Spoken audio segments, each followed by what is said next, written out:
ये हम लोगों का टॉपिक है कॉन्ट्रैक्ट कॉस्टिंग।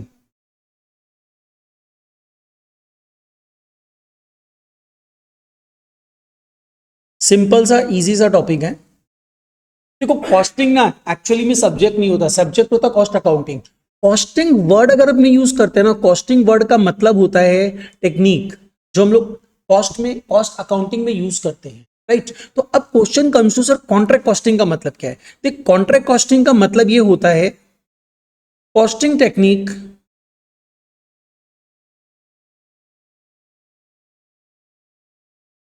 कॉस्टिंग टेक्निक हम लोग यूज क्यों करते हैं, कॉस्ट अकाउंटिंग क्या सिखाता है, कॉस्ट कैलकुलेट करो, है ना। तो ये भी यही सिखाएगा, costing technique used by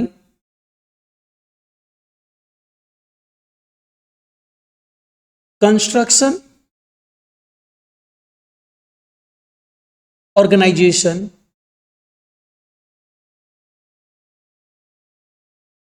to find out their cost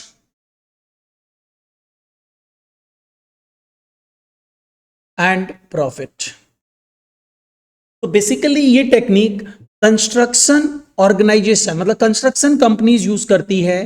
किस लिए यूज करती है, उनको अपना कॉस्ट कैलकुलेट करना है, profit calculate, that is why use करती है। तो ये कंस्ट्रक्शन कंपनी एग्जैक्टली करती क्या है। देख कंस्ट्रक्शन कंपनी क्या करेगा, कंस्ट्रक्शन कंपनी बट ऑब्वियस बात है कंस्ट्रक्शन करेगा। तो क्या चीज का कंस्ट्रक्शन, बेसिकली क्या हुआ, यहां पे जो हम लोग कंस्ट्रक्शन की बात करेंगे, लाइक अपने बिल्डिंग्स बनाते हैं, construction of building, dams, bridge,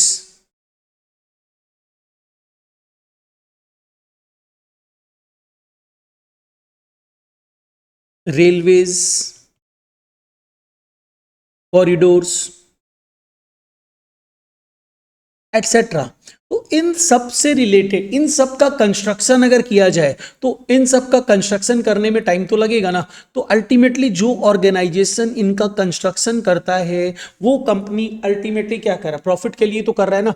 तो अगर वो ऐसा काम कर रहा है तो वो ये फाइंड आउट करेगा मेरा कॉस्ट कितना है, मेरा प्रॉफिट कितना है, ये फाइंड आउट करेगा। और हम लोगों को यही समझना है इसमें। तो एक चीज सोच, यहां पे दो लोग इन्वॉल्व होंगे ना, एक पर्सन जो कंस्ट्रक्शन करेगा और दूसरा पर्सन जो कंस्ट्रक्शन करवाएगा। तो उन दोनों को बोला क्या जाएगा, जैसे सपोज के लिए हम तुमको पढ़ा रहे हैं, आई एम टीचर, तुम स्टूडेंट, नाम अपना दो जन का हुआ ना। वैसे यहाँ पे जैसे अभी खुशी बोली, क्या कॉन्ट्रैक्टर कौन होता है, जो कंस्ट्रक्शन करता है, जो कंस्ट्रक्शन करेगा, that one is the contractor. तो कॉन्ट्रैक्ट देता है, that one is known as the contractee. कि दो लोग इन्वॉल्व होंगे। हम लोग यहाँ पे कॉन्ट्रैक्ट कॉस्टिंग किसके पॉइंट से समझते, कॉन्ट्रैक्टी के पॉइंट ऑफ व्यू से कि कॉन्ट्रैक्टर के पॉइंट ऑफ व्यू से, कॉन्ट्रैक्टर के पॉइंट ऑफ व्यू से, क्योंकि प्रॉफिट तो वही निकालेगा, कॉस्ट तो वही निकालेगा, कॉन्ट्रैक्टी तो पैसा देगा, राइट। तो बेसिकली ये ध्यान रखना, हम ये जो कॉन्ट्रैक्ट कॉस्टिंग कर रहे हैं from the view point of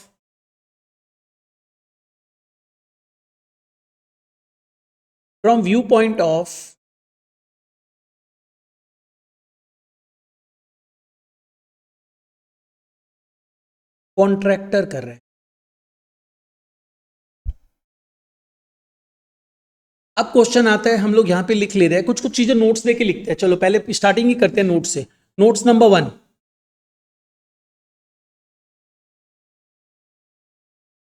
contract क्या होता है ये तो हम लोग डेफिनेशन ले लिए। अब हम लोग नोट्स बेसिस में मूव कर रहे हैं। नोट्स नंबर 1 की अगर हम बात करें तो हम लोग सबसे पहले आ रहे हैं पार्टीज टू इन्वॉल्व। कौन कौन सी पार्टीज इसमें इन्वॉल्व होती है, parties involved.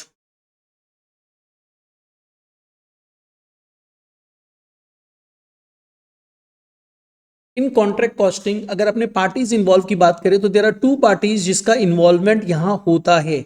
One is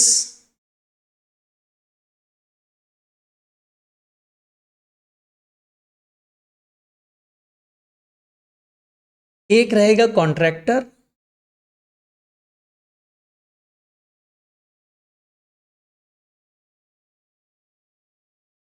who agrees to make construction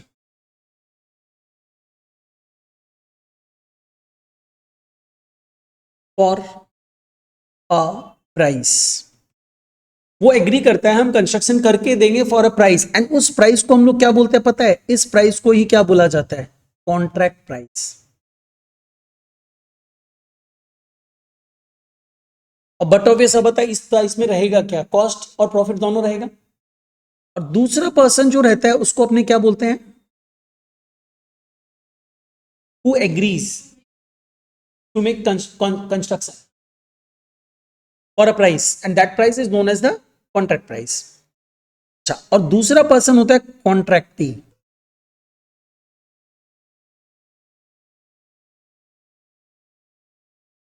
ये कौन हुआ, जो कॉन्ट्रैक्ट दे रहा है, हु गिव्स कॉन्ट्रैक्ट, जो काम दे रहा है कॉन्ट्रैक्टर को, the one is the contractor. ये दो पार्टीज इंवॉल्व रहेंगे यहाँ पे।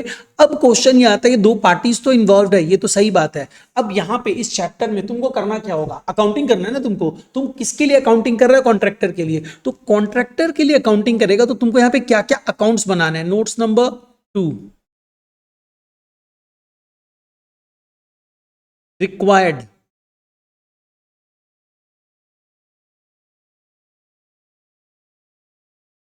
मतलब इन दिस चैप्टर हम लोगों का रिक्वायरमेंट क्या क्या क्या क्या बनाना पड़ेगा। नंबर 1 तुमको जो बनाना है that is a contract account बनाना है, कॉन्ट्रैक्ट अकाउंट सबसे इंपॉर्टेंट। मोस्टली एग्जाम में तुमसे कॉन्ट्रैक्ट अकाउंट ही पूछता है। नंबर 2 तुमसे पूछ सकता है कॉन्ट्रैक्टी अकाउंट बना के दो,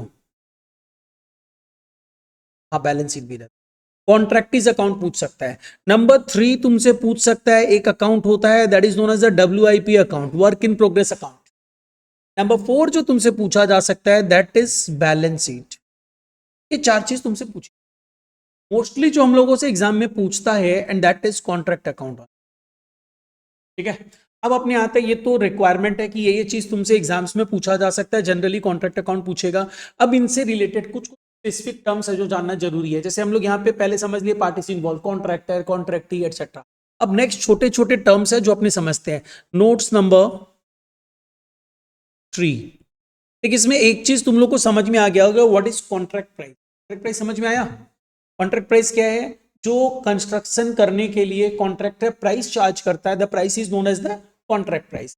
अब क्वेश्चन ये आता है नोट्स नंबर 3, इसमें हम लोग कुछ कंसेप्ट समझने जा रहे हैं। सपोज कर ले हम लोग एक बिल्डिंग बना रहे हैं,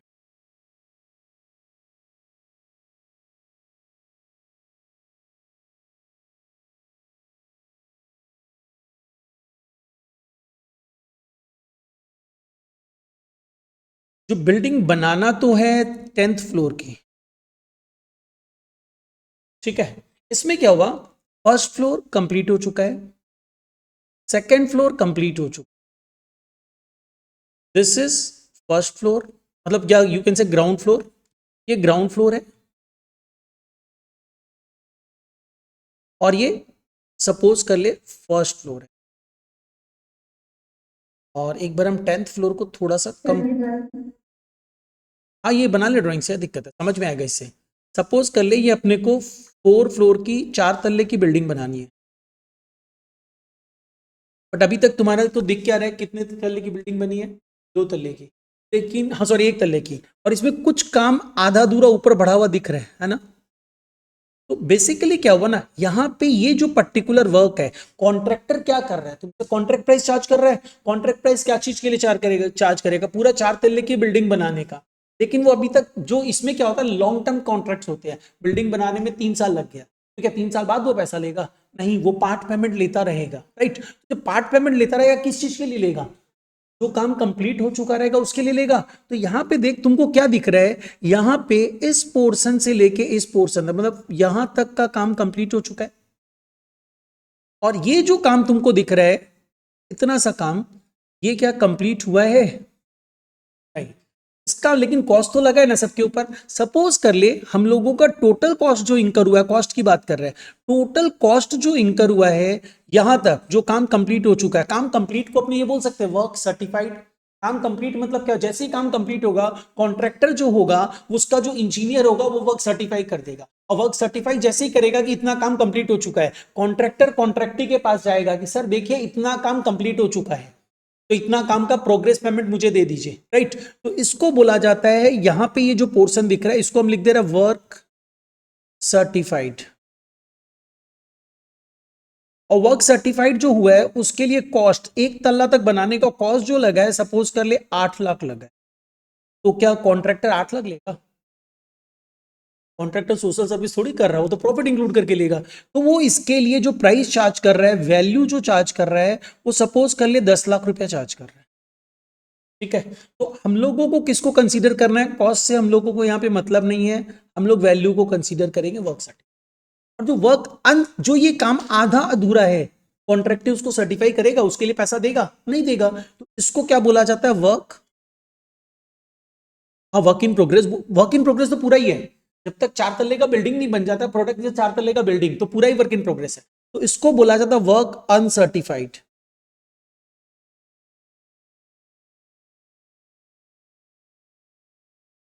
और वर्क अनसर्टिफाइड से सर्टिफाइड हुआ ही नहीं है तो प्रॉफिट की बात ही नहीं है। इसका कॉस्ट सपोज कर ले, कॉस्ट जो दिया हुआ है वो 1 लाख रुपया ही लगा अभी। तो ये अपने लिए क्या हुआ? ये दो चीज का काम लगेगा। वर्क सर्टिफाइड मतलब वो वर्क जो कंप्लीट हो चुका है and duly certified by the contractee. Work certified का मतलब हुआ completed work which is duly certified by contracting, जिसको कॉन्ट्रैक्टी सर्टिफाई भी कर दिया है। एंड वर्क अनसर्टिफाइड मतलब incomplete work, not yet certified.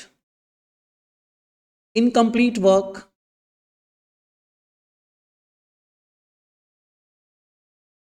Not yet certified.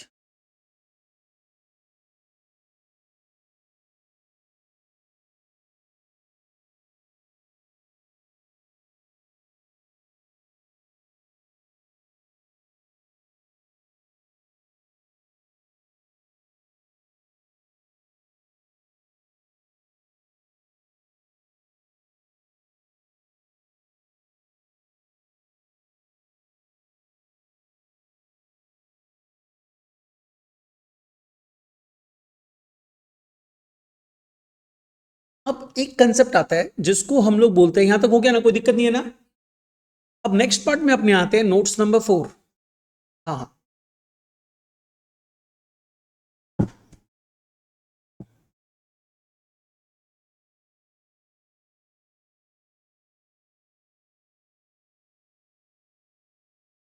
हो गया ना? चलो, नोट्स नंबर 4। देखिए सब सारा छोटा छोटा कंसेप्ट समझ जाएगा ना, फिर कॉन्ट्रैक्ट कॉस्टिंग में कुछ नहीं है।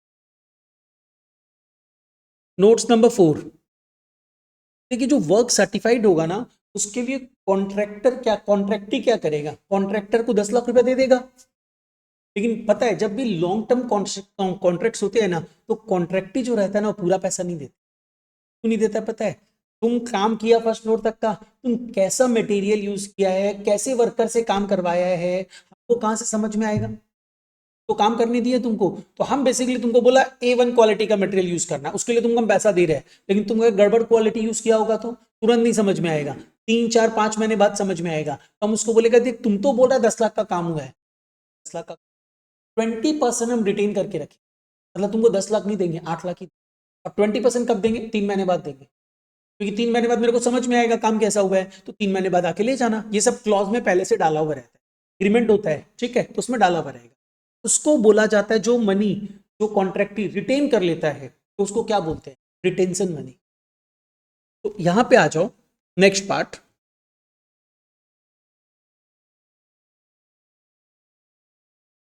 Retention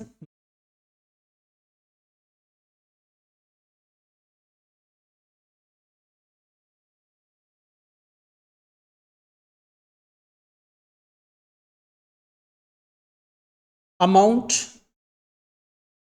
retained by कॉन्ट्रैक्टी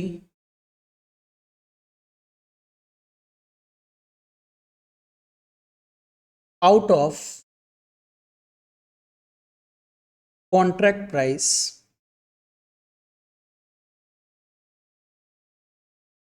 to check performance of contract over a period. Amount contractee retain करके रख लेता है कॉन्ट्रैक्ट प्राइस का, और क्यों? क्योंकि परफॉर्मेंस चेक करना है। ओवर द पीरियड रख के रखेगा, और आफ्टर सर्टेन पीरियड अगर काम सही रहता है तो वो वापस दे देगा, और काम सही नहीं होता है तो उसको फॉरफिट कर लेगा। ये हुआ रिटेंशन मनी, सब में दिया रहता है। अब आओ नेक्स्ट पार्ट,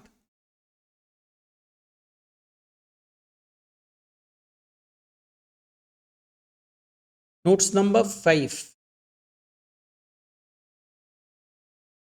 एक प्रॉफिट होता है जिसको हम लोग बोलते हैं notional profit.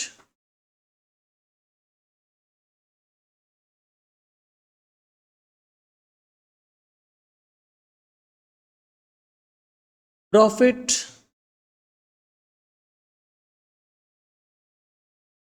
As disclosed by contract account.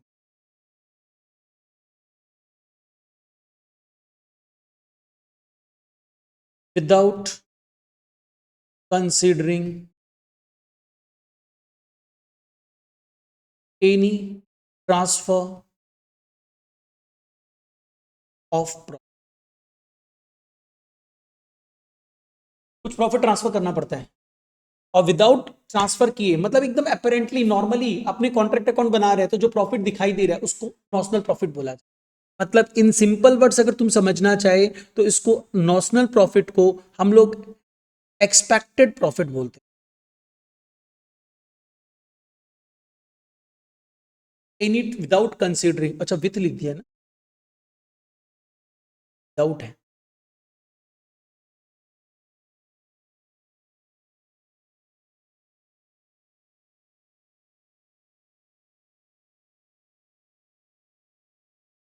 Without considering any transfer of profit, ये एक तरह से एक्सपेक्टेड प्रॉफिट रहता है as disclosed by the contract account. ये कैलकुलेट कैसे करेंगे? ठीक है, कैलकुलेट कैसे करते हैं यहां से। तुमको टोटल कॉस्ट पता है इस डेटा में कितना टोटल?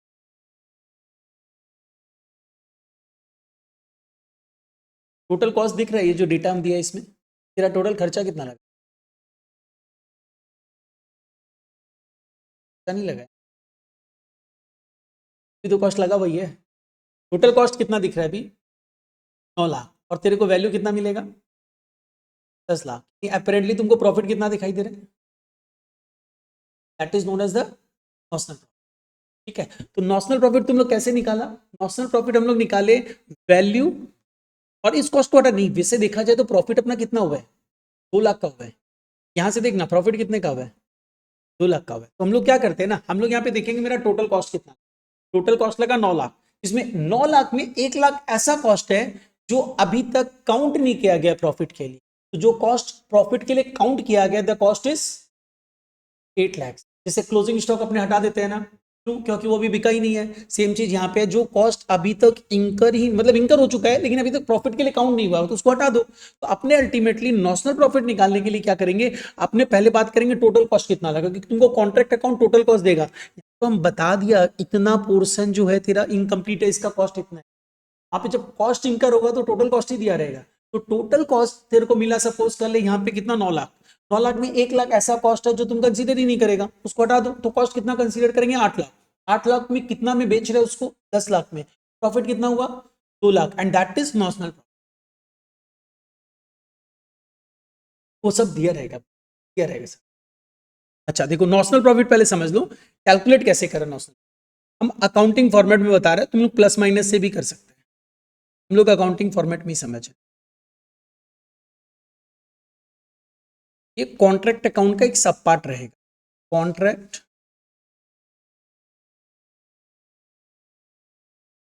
इसमें सपोज कर ले हम टोटल कॉस्ट दे दिया, कॉस्ट टू डेट। मेरे पास कॉस्ट टू डेट मतलब आज तक जो काम हुआ है उसका कॉस्ट मेरा 9 लाख है। हम उसी एग्जाम्पल को लेते हुए कंटिन्यू कर रहे हैं। मेरा आज तक का कॉस्ट जो लगा है 9 लाख रुपया लगा।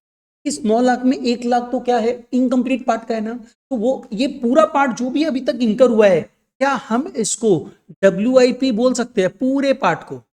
हम क्या बोला था, जब तक बिल्डिंग पूरे 4 तल्ले का नहीं बन जाता पूरा पार्ट इज WIP, तो ये पूरा ही तो WIP है, तो WIP ही है। तो हम लोग यहाँ पे क्या करेंगे ना, ऑपोजिट में जब लिखेंगे यहाँ पे क्या लिखेंगे, बाय WIP,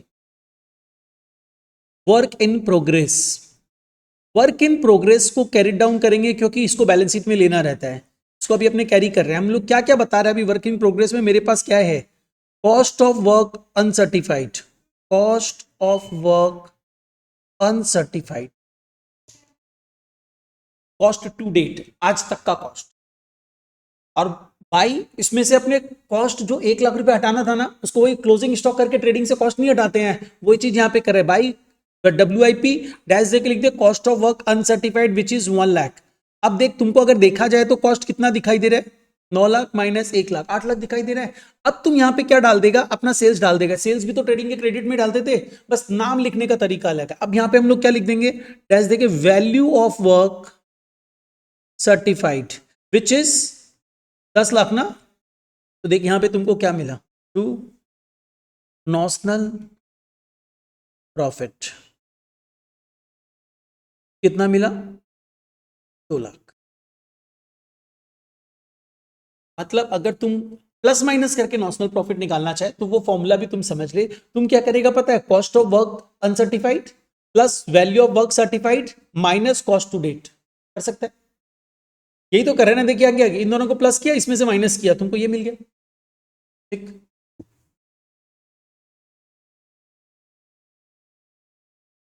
समझ में आया नॉशनल प्रॉफिट। अब चलो नेक्स्ट आओ, notes number 5, sorry 6,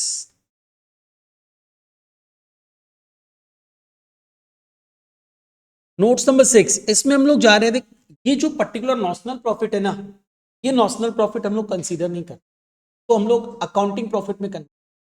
accounting profit मतलब तुम तो प्रॉफिट देख रहे हो 2 लाख है, बट ये 2 लाख का प्रॉफिट तो एक्रूअल बेसिस पे है ना। एक्रूअल बेसिस मतलब क्या होता है,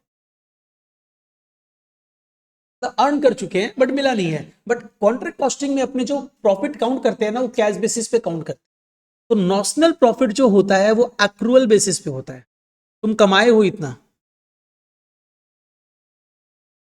बट रिसीव तो तुम रिटेन किया होगा ना वो कुछ अमाउंट, तो जो रिटेन किया उसके अकॉर्डिंगली ये प्रॉफिट कितना है रिटेन करने के बाद।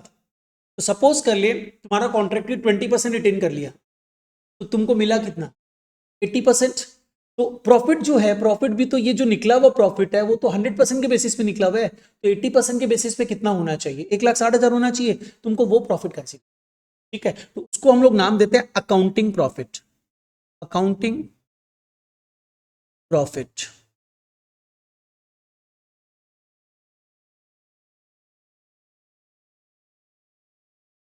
अकाउंटिंग प्रॉफिट मतलब होता है notional profit converted to cash basis. Notional profit को कैश बेसिस में कन्वर्ट कर दो, that becomes the accounting profit. इसके लिए सिंपल सा एक फॉर्मूला अप्लाई करना है, वो फॉर्मूला क्या हो जाएगा, notional profit into cash received divided by work certified.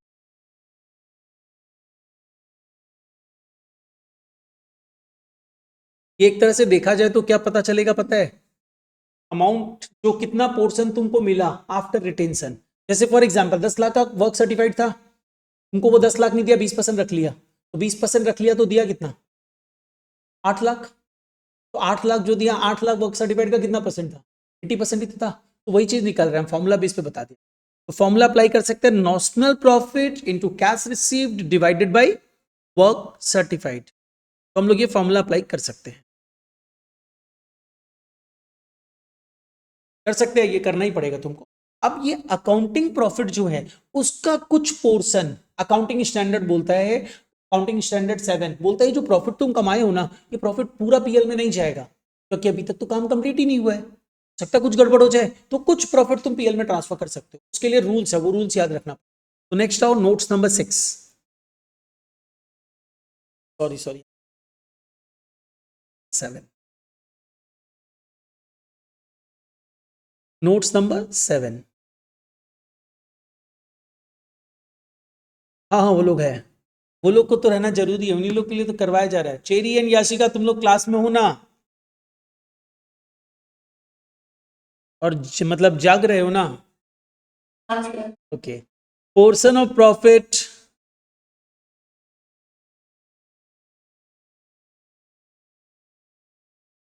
To be transferred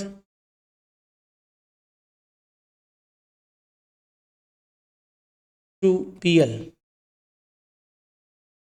कुछ पार्ट ऑफ प्रॉफिट हमें पीएल में ट्रांसफर करना पड़ेगा, तो वो कितना ट्रांसफर करना, वो डिपेंड करता है, तुमको देखना पड़ेगा कि कितना परसेंटेज कंप्लीशन हुआ है। ठीक है, तो यहां पे अपने लिखेंगे परसेंटेज ऑफ कंप्लीशन, दो कॉलम ले रहे हैं, percentage of completion, part of accounting profit to transfer to PL.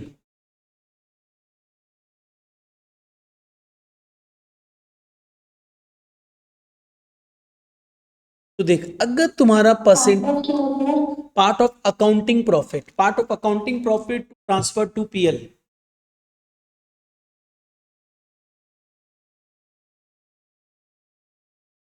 अगर तुम्हारा percentage of completion less than 25% है, अभी परसेंटेज ऑफ कंप्लीशन कैसे निकलेगा हम बताएगा, तो इन सच केस कुछ भी पीएल में ट्रांसफर करने का जरूरत है। अगर ये तुम्हारा percentage of completion more than या इक्वल टू 25% है, बट लेस देन 50% है, मोर देन या equal to 25% but less than 50%, in such a case one 49.5%, 6%, whatever, less than 50% है, तो in such a case 1/3 of accounting profit, वो तो हम लोग ऑलरेडी ऊपर लिख चुका है, तुम सिंपली 1/3 भी लिख सकते, 1/3 ऑफ अकाउंटिंग प्रॉफिट पीएल में ट्रांसफर कर देंगे। अगर तुम्हारा percentage of completion is more than या equal to 50% but less than 90%, तो in such a case 2/3 of accounting profit हम लोग पीएल में ट्रांसफर करेंगे। ये कॉस्ट अकाउंटिंग का रूल है, तो इसको रूल्स को फॉलो कर रहे हैं, अकाउंटिंग स्टैंडर्ड 7 से ले रहे हैं। और अगर तुम्हारा कंप्लीशन परसेंटेज मोर देन या इक्वल टू 90% है, तो in such a case it's near to completion, part of estimated profit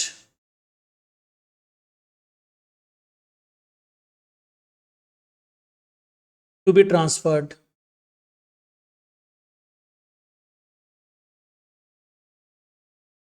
अब तुम्हारे पास क्वेश्चन आ जाएगा, सर ये एस्टिमेटेड प्रॉफिट क्या? आज की क्लास में अपना कंसेप्ट खत्म हो जाएगा। ये अभी तक नॉशनल प्रॉफिट समझा था, नॉशनल प्रॉफिट तो जो होगा वो आधा अधूरा काम का है, ये आधा अधूरा काम हुआ है तब नॉशनल प्रॉफिट निकला, और नॉशनल प्रॉफिट को कैश प्रॉफिट में कन्वर्ट किए, वो तो अकाउंटिंग प्रॉफिट में कन्वर्ट किए। एस्टिमेटेड का मतलब क्या हुआ, तुम्हारा ये सपोज कर ले 3 तल्ला 3.5 तल्ले का काम हो चुका, 3.5 तल्ले का काम हो चुका, मतलब क्या हुआ, 4 तल्ले तो बनाना है। अब project is near to completion, जब प्रोजेक्ट नियर टू कंप्लीशन है, तो इन सच सर्कमस्टांसेस हम लोग क्या करेंगे, एस्टिमेटेड प्रॉफिट निकाल। एस्टिमेटेड प्रॉफिट कैसे निकलेगा, तो यहां पे तुमको ये पता रहेगा अभी तक कॉस्ट कितना इंकर हुआ, और अब वो जो आधा पार्ट और बनना है उसका वो एस्टिमेशन दे देगा, सर इसमें 3 लाख रुपए और लगे। इसका मतलब क्या हुआ, तेरे को टोटल कॉस्ट पता चल गया, बट वो टोटल कॉस्ट क्या एक्चुअल कॉस्ट है, वो एस्टिमेटेड कॉस्ट होगा ना, और कॉन्ट्रैक्ट प्राइस तुमको पता है।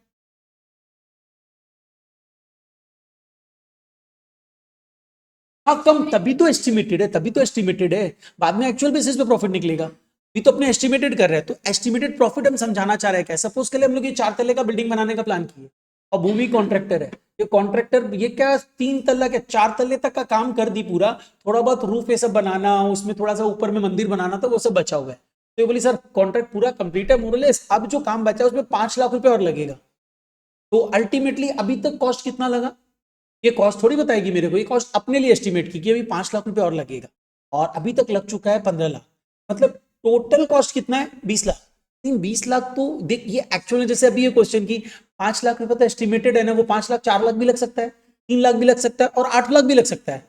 एस्टिमेट की 5 लाख लगेगा।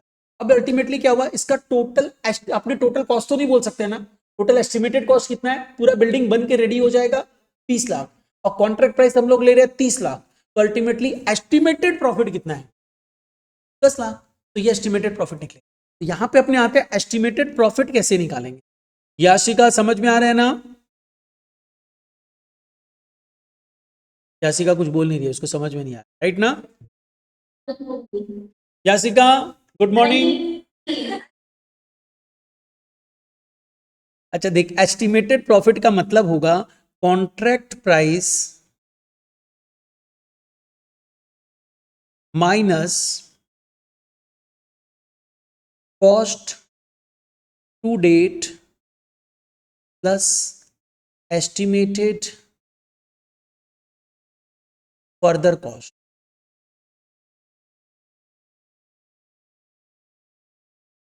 और इस पूरे पोर्शन को अगर हम लोग बोले, इसको ये जो हम particular cost to date plus estimated further cost, इसको हम लोग टोटल एस्टिमेटेड कॉस्ट नाम दे सकते हैं। This is total estimated cost, जो अभी अभी तुम लोगों को समझाया। तो अगर contract price minus total estimated cost कर दे तो will get the estimated profit.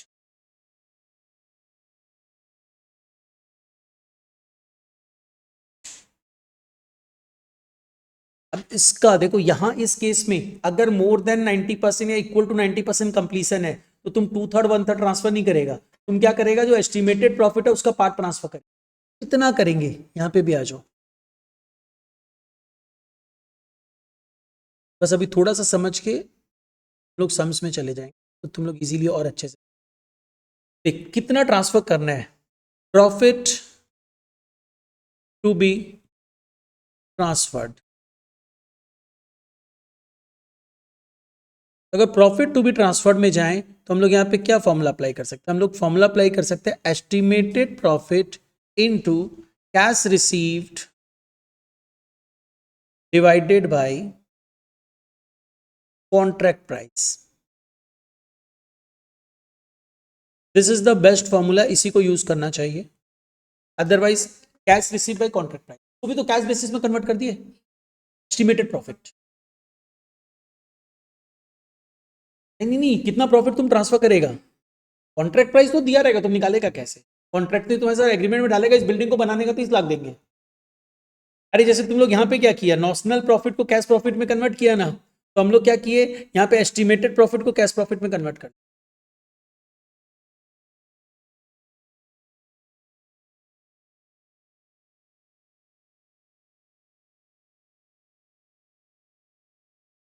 ये जो पर्टिकुलर फॉर्मूला आपने यूज किए हैं ये कैश बेसिस पे है, और एक फॉर्मूला यूज किया जा सकता है जिसको हम लोग एक्रूअल बेसिस पे यूज कर रहे हैं, और एक्रूअल बेसिस अप्लाई कर सकता है क्योंकि पूरा पार्ट नियर टू कंप्लीशन है। उस समय हम लोग का फॉर्मूला थोड़ा सा वेरी करता है, वो फॉर्मूला अपना हो जाता है estimated profit into work certified divided by contract. Estimated profit into work certified divided by contract, ये प्रॉफिट निकलेगा बेस्ड ऑन एक्रूअल बेसिस।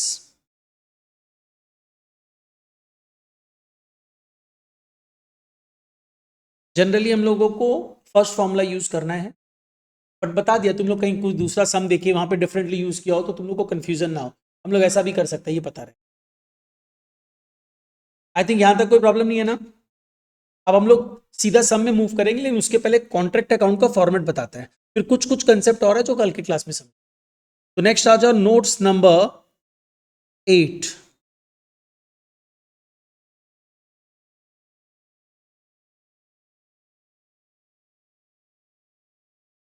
अच्छा मेरे को ये बता, इसके बिना तो काम ही नहीं होगा, तुमको पता कैसे चलेगा परसेंटेज ऑफ कंप्लीशन कितना है,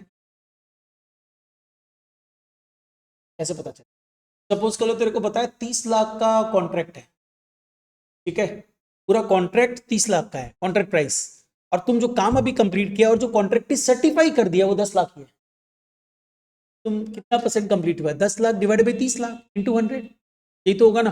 तो ऑलवेज ध्यान रखना, हम लोग परसेंटेज ऑफ कंप्लीशन जब निकालेंगे, परसेंटेज ऑफ कंप्लीशन, इसको कैलकुलेट करने के लिए हम लोग सिंपल सा एक फॉर्मूला यूज करेंगे। वैसे तो हम तुम लोग को कंसेप्ट बताया है, लेकिन फॉर्मूला लिख के रखो, उससे क्या होगा तुम लोग फॉर्मूला अप्लाई कर सकते।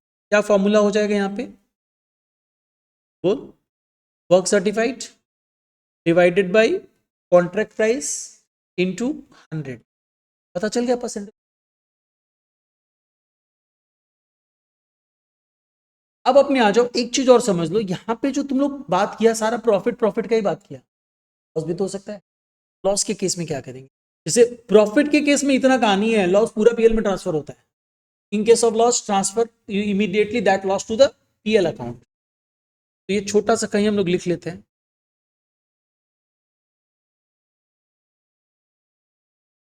अरे नहीं हम काम देख, मेरा बिजनेस, हम बिजनेस कर रहे हैं, हम जो तुमको पार्ट दिया था कि तुम मेरे को बोला था कि इतना काम करना है, हम काम करने के लिए जो तेरे को बोला था कि कॉन्ट्रैक्ट प्राइस 30 लाख लेंगे, लेकिन ड्यू टू प्राइस है सबका बढ़ गया, लेबर का प्राइस बढ़ गया, सब बढ़ गया, तो मेरा कॉस्टिंग ज्यादा लग रहा है, हम क्या कर सकते हैं, लेकिन हम तो तेरे साथ एग्रीमेंट कर चुका है, कुछ किया नहीं जा सकता है, हमको तो उसी में काम कंप्लीट करके देना पड़े।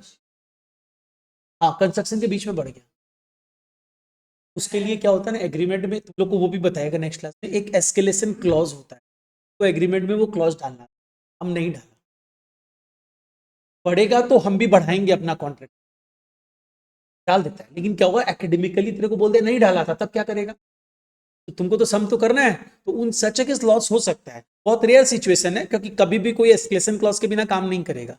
तो इन सच केस अगर ऐसा है, तेरे को सम्स दे दिया, एकेडमिकली लॉस हुआ है, तुम क्या कर लेगा उस समय, तुम बोलेगा नहीं नहीं ऐसा तो हो नहीं सकता है, वो तो नहीं बोल सकता है।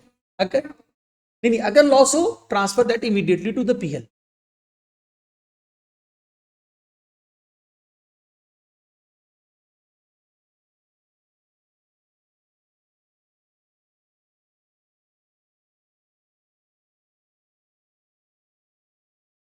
If loss transfer to PL, loss होगा तो पूरा ट्रांसफर टू पीएल कर देना, कुछ सोच नहीं लेना, कोई परसेंटेज नहीं है, पूरा लॉस पीएल में ट्रांसफर हो जाए।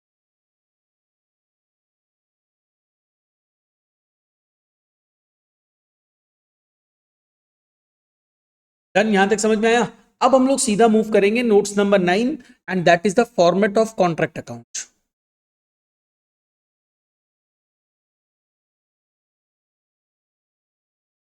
फॉर्मेट ऑफ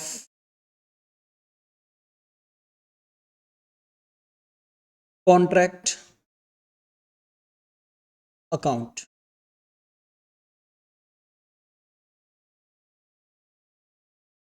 हाँ, उस पेज में तेरा नहीं हो,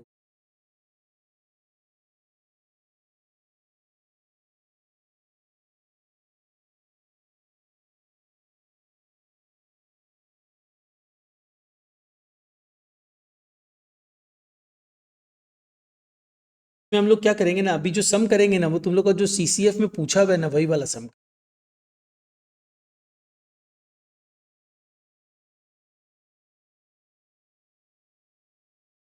कॉन्ट्रैक्ट अकाउंट को अपने 3 स्टेजेस में कंप्लीट करते हैं, सारा स्टेज भी बता।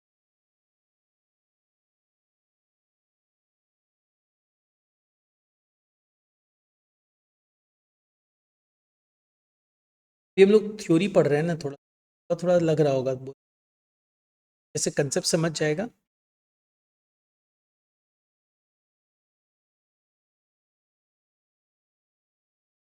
जब तुम लोग नया नया स्विमिंग सीख जाता तो अच्छा।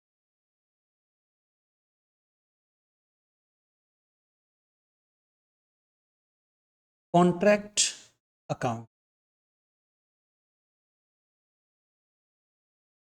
फॉर द ईयर एंडेड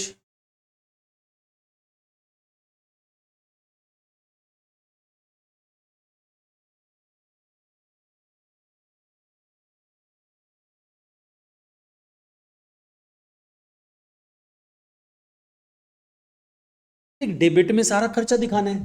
खर्चा यहाँ पे क्या होगा, एक तरह से देखा जाए तो कॉन्ट्रैक्ट अकाउंट मतलब रॉ मटेरियल्स यूज होगा, लेबर यूज होगा, ओवरहेड्स यूज होगा, यही सब तो यूज होगा। सबसे पहले अपने यहां पे क्या करेंगे, टू मटेरियल इशूड। तो मटेरियल कहां से यूज किया, कहीं से भी यूज किया जाए, डायरेक्टली परचेज करके इशू किया, परचेज किया डायरेक्टली, या स्टोर से अपना तुम ऑलरेडी रख के रखा था, तुम कॉन्ट्रैक्ट कंस्ट्रक्शन का काम करता है, तुम अपने स्टोर से इशू किया, direct purchase,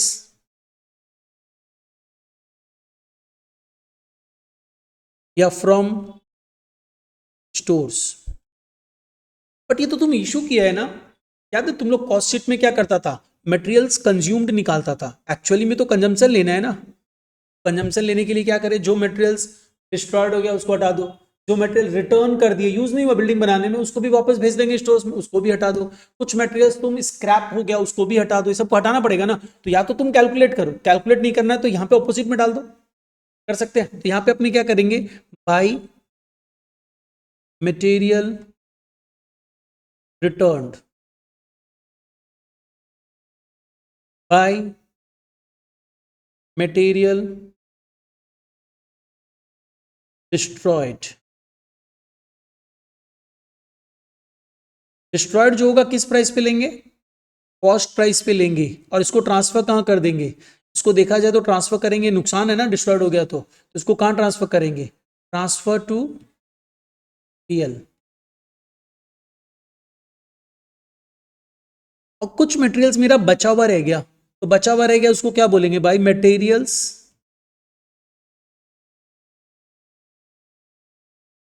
in hand, unused बोलते एक ही बात। ठीक है, तो अल्टीमेटली क्या होगा, इससे क्या पता चलेगा, पता है, इससे तुमको पता चला दिस माइनस ऑल दीज, मेरे को पता चल गया इतना मटेरियल कंज्यूम्ड हुआ है। ठीक है, अब और क्या, ये तो कॉस्ट पता चल गया ना, मटेरियल्स का कॉस्ट पता चला, मतलब direct material raw material consume पता चला, और क्या क्या खर्चा हो सकता है, वेजेस का खर्चा हो सकता है, ले लो, टू वेजेस।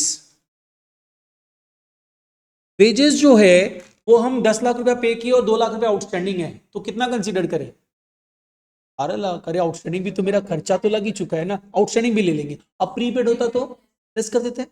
ठीक है, अब अपने आ जाओ, और क्या खर्चा है, टू ओवरहेड्स। तुम लोग को जो वो सॉल्यूशन करके दिया था ना उसमें भी ओवरहेड्स को OH लिखा है, तो तुम लोग समझ चुका। ओवरहेड्स, ओवरहेड्स क्या हो सकता है, ओवरहेड्स तो बहुत सारा खर्चा हो सकता है, एक्सपेंसेस रिलेटिंग टू कॉन्ट्रैक्ट, सब कॉन्ट्रैक्ट चार्जेस। सब कॉन्ट्रैक्ट क्या होता है पता है, हम भूमि को कॉन्ट्रैक्ट दिया, भूमि बिल्डिंग बनाना है, अब बिल्डिंग बनाने के लिए कुछ जो मतलब बेसिकली यहाँ पे जो सीमेंट सब प्रोवाइड करना है एटसेट्रा, उसको यूज करना है कैसे, ईटा ईटा ये सब जो यूज करना है, उसके लिए भूमि क्या की, खुशी को कॉन्ट्रैक्ट दे दी, सब कॉन्ट्रैक्ट दी ना। तो जो सब कॉन्ट्रैक्ट है, जो तुम इसको चार्जेस देगा वो भी तो तेरा कॉस्ट है, वो भी तो यहाँ पे कंसीडर करेंगे। अब इसके अलावा और क्या हो सकता है, डेप्रीशिएशन ले सकते हैं ऑन प्लांट या मशीनरी जो भी तुम यूज कर रहे हैं। जैसे देखा है तुम लोग कभी बिल्डिंग बनते हुए देखा है, तो बालू सीमेंट मिक्स करने का एक मशीन रहता है, तो उसका भी तो डेप्रिसिएशन होगा, तो उसका डेप्रिसिएशन। तो जितना भी खर्चा है सारा अपने खर्चा दिखा दिया, खर्चा दिखाने के बाद हम लोग ओवरहेड्स में ऐड होगा। डेप्रिसिएशन दिखाने का ना एक चीज ध्यान रखना, इसका दो तरीका है, हम बेटर चाहता है कि डायरेक्टली डेप्रिसिएशन दिखा दो, और तुम लोग को कई बार बुक्स में मिलेगा कि क्या करेंगे ना, जैसे सपोज करें हम लोग 1 लाख का प्लांट इशू मतलब प्लांट यूज कर रहे हैं और उसका डेप्रिसिएशन 10,000 रुपये है, तो उसको कहीं कहीं तुम लोग को लिखना मत, खाली समझो, हम इस तरह भी तो दिखा ही सकता है, हम यहाँ पे दिखा देगा टू प्लांट 1 लाख, और यहाँ पे दिखा देगा बाई प्लांट इन हैंड 90,000, 10,000 जो चार्ज हुआ, इस तरह भी दिखाया जाता है। ठीक है, तो हम लोग लेकिन ऐसा नहीं दिखाएंगे, हम लोग सिंपली डेप्रिसिएशन निकालेंगे और डेप्रिसिएशन दिखा देंगे, और अगर तुम लोग को लगता है नहीं नहीं ऐसे भी दिखाना चाहिए तो दिखा सकता है, कोई प्रॉब्लम नहीं है।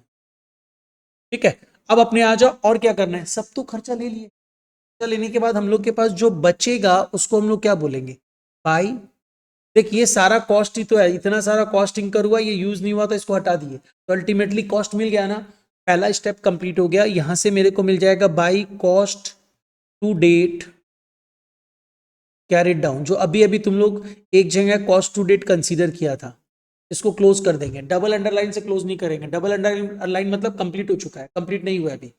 कॉस्ट टू डेट जो तुम्हारा कैलकुलेट हुआ इसको लिख के जाओ नेक्स्ट पार्ट में, टू कॉस्ट टू डेट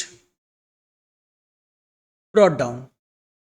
अब देखो तुम लोग खुद समझ चुका था, ये छोटा सेकंड स्टेज हम तुम लोग को बता चुका है, लोग को नॉशनल प्रॉफिट निकालना है। सेकंड स्टेज में क्या करेंगे, कॉस्ट टू डेट पता है, ऑपोजिट में क्या दिखाएंगे, बाई WIP कैरेट डाउन। और इसमें क्या क्या चीज आएगा, एक आएगा कॉस्ट ऑफ वर्क अनसर्टिफाइड, और दूसरा क्या आएगा, value of work certified. Full form लिख लेना, हम लिखा है cost of work uncertified, value of work certified. And जैसे इसको अप्लाई करेंगे, अगर मेरे को डेबिट साइड में शॉर्टफॉल मिला तो वो शॉर्टफॉल क्या रिप्रेजेंट करेगा, नॉशनल प्रॉफिट कैरिड डाउन। ये मिल गया, सेकंड स्टेज कंप्लीट। अब थर्ड स्टेज में आ जाओ, इस नॉशनल प्रॉफिट को कैरी करो by notional profit carried down, sorry brought down. अब इसमें से तुमको देखना है परसेंटेज ऑफ कंप्लीशन कितना है, और जो परसेंटेज ऑफ कंप्लीशन होगा उसका कुछ पार्ट तुमको पीएल में ट्रांसफर कर देना है।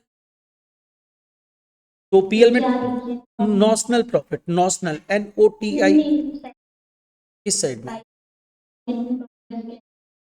ओ तुम इतना देर से कर क्या रहा था, cost of work uncertified, cost of work uncertified, value of work certified. तुम यासिका से पूछ लेता, वही बता देती।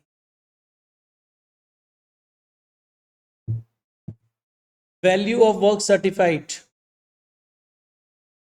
नॉशनल प्रॉफिट मिला, अब इसका कुछ पार्ट पीएल में ट्रांसफर कर दो, और जो नहीं ट्रांसफर कर पाए वो WIP हो जाएगा। मतलब WIP मतलब ये प्रॉफिट अभी WIP है, नेक्स्ट ईयर अर्न हो जाएगा। तो अपने यहाँ पे क्या करेंगे, जो ट्रांसफर कर रहे हैं पीएल में उसके लिए लिख देंगे, इस नॉशनल प्रॉफिट का कुछ पार्ट तुम पीएल में ट्रांसफर करेगा as per your percentage of completion. Transfer कर दिया तो 1 लाख में से 80,000 ही ट्रांसफर कर पाया, तो 20,000 तो बच गया। तो 20,000 भी कमा तो लिया ही है, क्योंकि कैश में नहीं मिला इसलिए तुम नहीं ले रहे, नेक्स्ट टाइम तो लेगा, तो इसलिए उसको WIP में रख दे। तो 2PL जो ट्रांसफर किए डैश दे के हम लिख दे रहा है ट्रांसफर टू PL, और जो पार्ट बच गया वो to WIP carried down, profit kept as reserve, profit को हम रख लिए। तो ये तुम्हारा कॉन्ट्रैक्ट कॉस्टिंग पूरा कंप्लीट।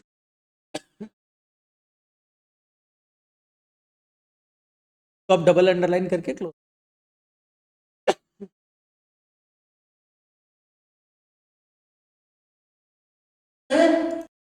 देखो तुम लोग का 2024 CCF का जो पेपर था उसका question number 5 group A 5 number के लिए कॉन्ट्रैक्ट कॉस्टिंग का छोटा सा पोर्शन पूछा है। नहीं ऐसा कुछ नहीं, तुम लोग का CCF ऐसे भी इजी रहता है।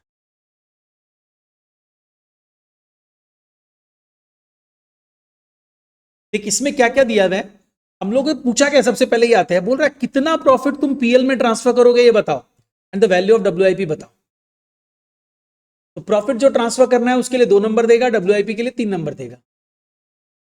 वैसे WIP मतलब अकाउंट बना देना या प्लस माइनस कर देना। देख अभी अभी तुम लोग को दिखाया, अगर तुम लोग अगर अकाउंट्स अच्छे से जानता, देखिए क्या किया बाई WIP, इसका मतलब इसका एंट्री क्या हुआ है, खुशी एक बार बता।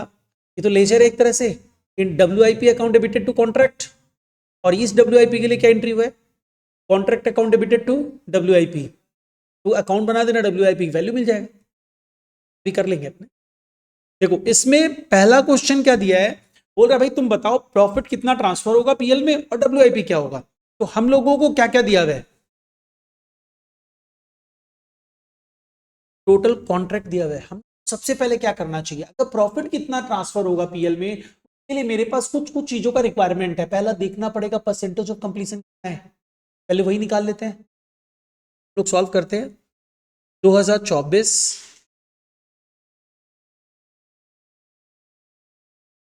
ग्रुप A क्वेश्चन नंबर 5,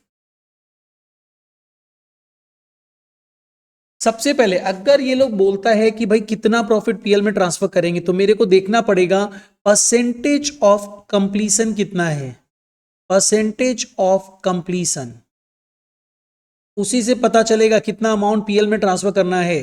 तो परसेंटेज ऑफ कंप्लीशन कैसे निकलता है, याशिका बताओ क्या फॉर्मूला यूज करें, कौन दिखाएं?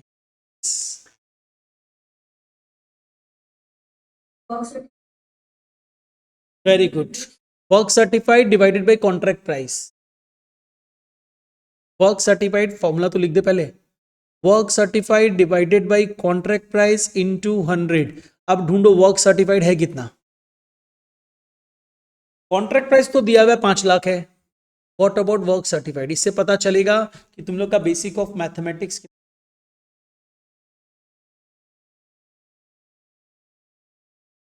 नहीं कैसे आ जाएगा। वर्क सर्टिफाइड तो जो काम कंप्लीट हुआ उसका पार्ट होगा, वर्क अनसर्टिफाइड मतलब जो काम नहीं हुआ उसका कॉस्ट है, कॉस्ट पता चलेगा, उससे कॉस्ट पता चलेगा, उससे तुम cost of work uncertified minus कर देगा, उससे क्या पता चलेगा।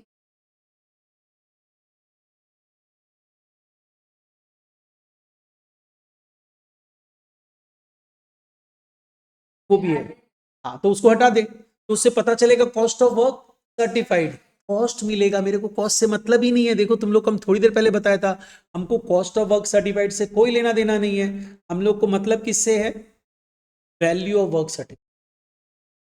वैल्यू कैसे पता चलेगा, वैल्यू तो प्रॉफिट इंक्लूडेड रहेगा, तो कॉस्ट देखा का नॉशनल प्रॉफिट कैसे निकाला था,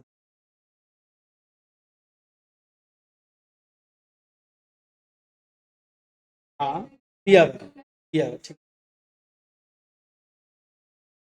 दिया हुआ है,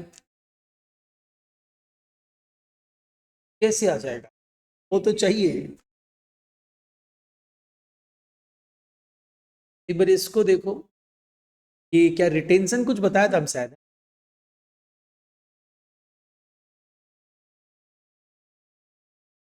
वर्क सर्टिफाइड हुआ 10 लाख का, हम बोला भाई 20% रिटेन करेंगे, किया कितना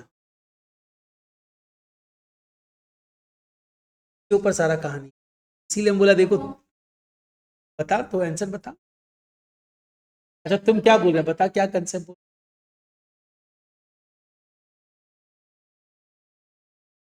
तो बता, मायने नहीं, वो तो वो अपनी बात नहीं कर रहे हैं, वो कॉस्ट निकल आएगा, एकदम निकल आएगा, कॉस्ट आ जाएगा, मेरे को तो वैल्यू चाहिए। नहीं तुम उसमें तो हुआ वो होता, उसमें मत जा, अभी जो है उसमें बात कर। यस, देख मेरे को मिलना कितना चाहिए था, पूरा पैसा जो मिलना चाहिए था उसमें से कितना डिडक्ट होके मिला, 15%, यानी जो मिला वो वर्क सर्टिफाइड का 85% है। क्लियर, समझ में आई ये चीज। तो मेरे को ये पता है कि कैश रिसीव्ड जो मेरे को दिया हुआ है, तुम लोग भी समझना, कैश रिसीव्ड जो है, since there is a retention of 15%, यानी जो भी वर्क सर्टिफाइड हुआ होगा उसका 15% माइनस करके मिला होगा, मतलब 85% मिला होगा। तो कैन आई से ये जो कैश रिसीव्ड है, ये cash received equal to 85% of work certified है, बोल सकते हैं। अरे जो वर्क सर्टिफाइड होगा वही तुमको मिलेगा, उसका 15% रिटेन कर लिया गया, इसका मतलब मिला कितना, 15% माइनस करके, मतलब 85% मिला। तो हम यहां पे अब निकाल सकते हैं, therefore work certified equal to 265625 divided by 85%। तेरी तुमको बताना चाहिए था, यासिका बोल कुछ स्पेशल कमेंट दे, क्यों बताना चाहिए था चेरी, अब भाई तो हाँ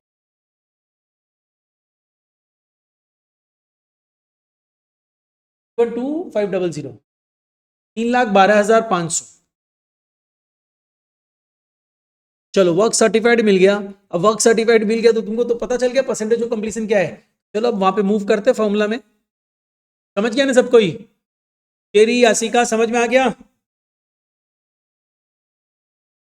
चलो अब इसको अप्लाई कर दो, हो सकता है ये तुम लोग को दे ही दे, तुम लोग का भी एग्जाम में कल जो परसों जो इंटरनल्स है। Work certified by contract price मतलब 3,12,500 divided by 5 lakh into 100, it comes to 62.5%, which is more than 50% but less than 90%. इसका मतलब क्या हुआ? इसका मतलब ये हुआ कितना प्रॉफिट पीएल में ट्रांसफर करना है? Third of the accounting profit. So that is 2/3 of accounting profit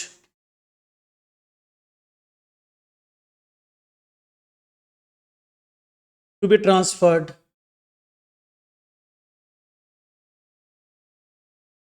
to PL. अब हम लोग आते हैं अकाउंटिंग प्रॉफिट. अकाउंटिंग प्रॉफिट के लिए नॉशनल प्रॉफिट निकालना पड़ेगा. हाँ चला गया.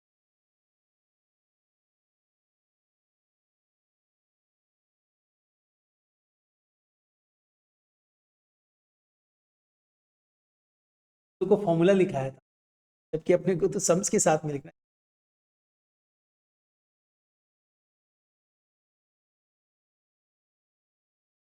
चलो ये पता चल गया 2/3 ऑफ द अकाउंटिंग प्रॉफिट हम लोगों को ट्रांसफर करना है.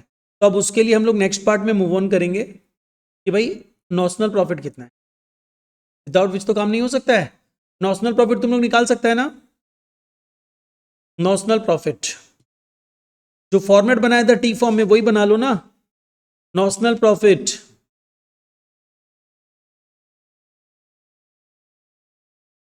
टी फॉर्म बना लेते हैं.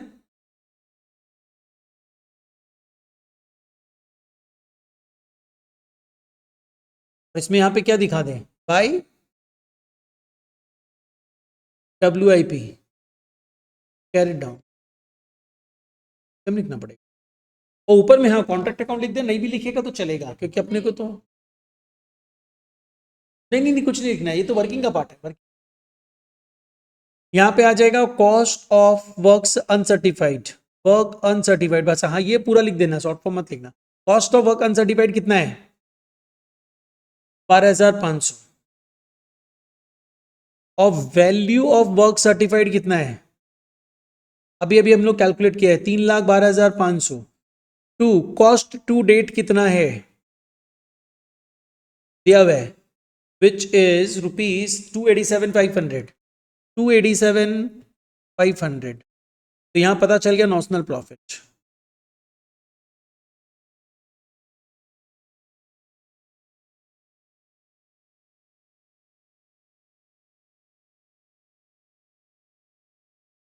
$37,500 का नॉशनल प्रॉफिट आया है. Therefore, accounting profit, notional profit into cash received divided by work certified. Smarter वे हम लोग cash receive by work certified क्यों लिखे? हम लोग को तो पता है कि कैश रिसीव वर्क सर्टिफाइड का कितना परसेंट है? 85%. हम लोग इंस्टेड ऑफ राइटिंग दिस हम लोग डायरेक्टली 85% ले सकते हैं. नहीं भूमि फॉर्मूला अप्लाई करते. National profit into cash received by work certified.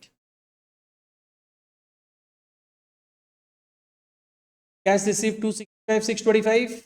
Work certified 3,12,500. एक बार लेकिन समझने के लिए करो. 265,625 divided by 3,12,500. 265,625 divided by 3,12,500.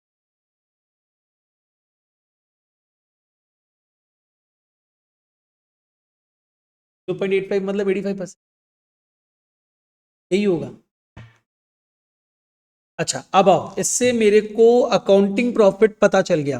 Notional profit is 37,500 into 85%. 83.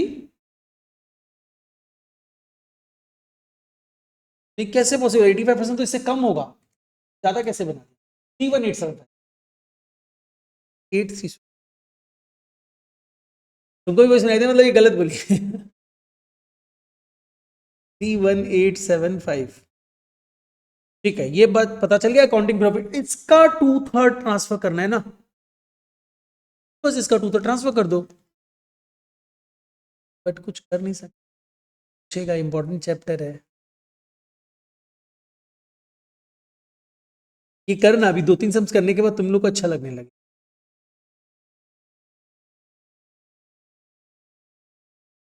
वो अभी तो ये पूरा ही वर्किंग है, क्योंकि तुमको तो पीएल निकालने बोला है, पूरा ही वर्किंग है। नहीं, ये हम लोग समझते समझते टाइम लगता है। अदरवाइज तुम जल्दी से कर, तेरे को आता रहेगा ना तुम। हाँ, लिखना पड़ेगा। अरे तो WIP 5 3 नंबर डाला है, लेकिन WIP देख तुरंत बन जाएगा।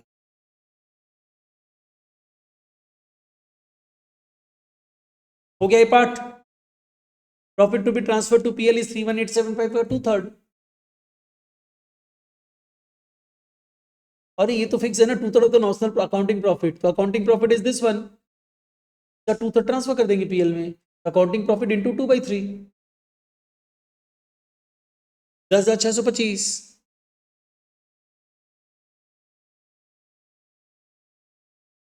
और आ रहा है 187। अच्छा, हम इंटू टू नहीं, हाँ ठीक है ठीक है, तुम लोग राइट बोल रहे हैं, हम इंटू टू नहीं किया। हाँ, 21250।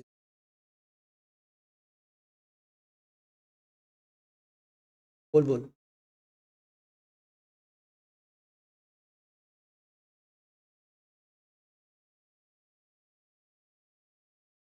ओ अच्छा, वो क्यों किए, देखा अपने को परसेंटेज ऑफ कंप्लीशन कैसे निकाल।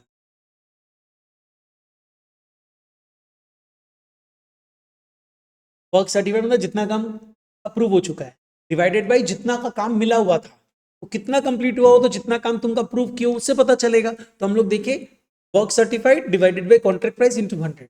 अब सम्स में क्या मेरे पास वर्क सर्टिफाइड था, तो देख अब समझ क्या होगा। वर्क सर्टिफाइड तो है नहीं, रिटेन्स ये कैश रिसीव्ड क्या होता है, कैश रिसीव मतलब क्या हुआ कि तुम जो काम किया, वो तुम मेरे को बोला, तुम मेरे पास आया, बोला सर 3,12,500 का काम कंप्लीट हो चुका है, दे दीजिए। तो हम बोला देख 15% हम रिटेन करेंगे, अभी नहीं देंगे। तो हम तेरे को दिया कितना, 85%। तो इसका मतलब जो तुम कैश रिसीव किया है, वो जो काम कंप्लीट हुआ है उसका 85% है। तो हम यहाँ पे लिख दिया सिंपली, क्योंकि मेरे को वो डेटा चाहिए था, हम बोला 85% of work certified equal to 265,625। तो जैसे ही हम ये लिखा, अब मेरे को वर्क सर्टिफाइड पता चल जाएगा, 265,625 divided by 85%, this comes to 3,12,500। मतलब इतने का काम सर्टिफाइड हुआ था। तो अब रिटेन हम कितना किया था, 15%। तुम एक काम कर, 3,12,500 में से 15% माइनस कर दे, कितना आ जाएगा, कोई 265 वही आएगा। ये कंसेप्ट अपने कैलकुलेशन किया और कुछ नहीं किया।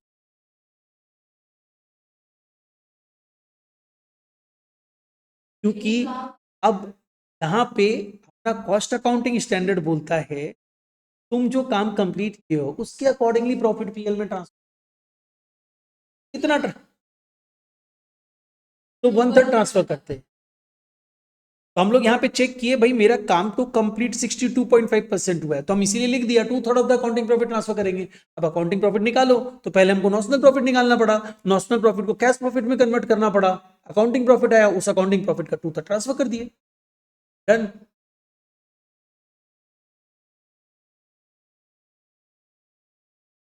हाँ हाँ, मेनली यही, हाँ, नॉशनल प्रॉफिट निकालना पड़ेगा, अकाउंटिंग प्रॉफिट निकालना।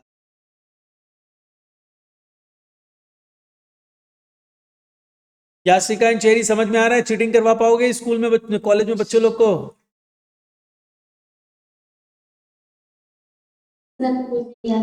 आज करवाया था क्या चीटिंग, की चीटिंग किया था।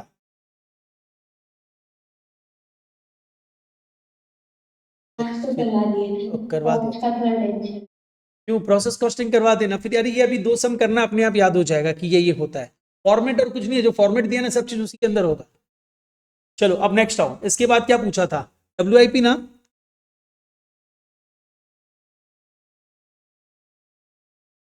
सब में हम लोग से पूछा था प्रॉफिट कितना PL में ट्रांसफर होगा, कर दिए। अब बोला हाँ यही, अब बोला WIP बताओ। तो WIP के लिए तुम लोग क्या करेगा, एक बार देखो इधर आ जाओ, इस फॉर्मेट में तुम लोग ये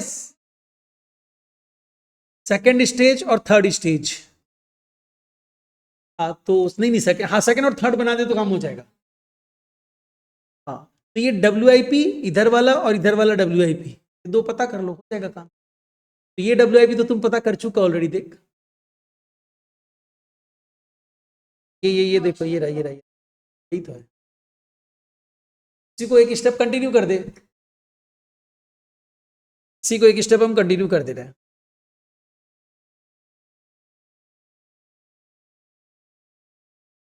बाय, कुछ नहीं, उसको कंटिन्यू कर रहे हैं।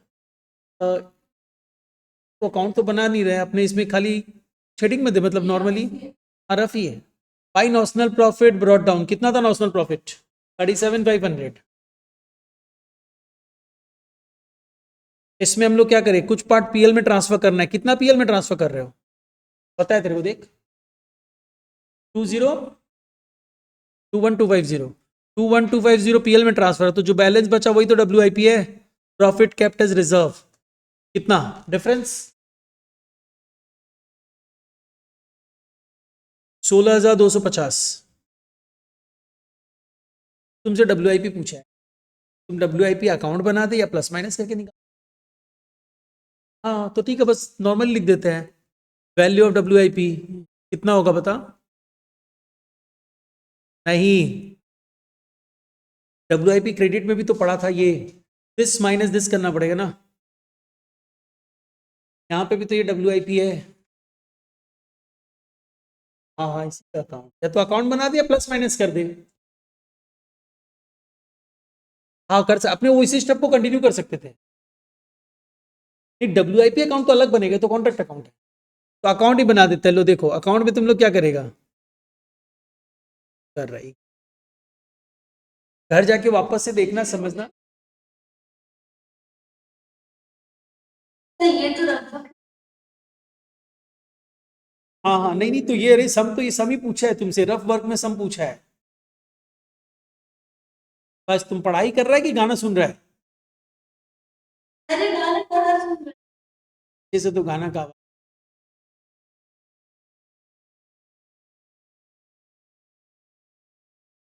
डब्ल्यूआईपी अकाउंट बना दो।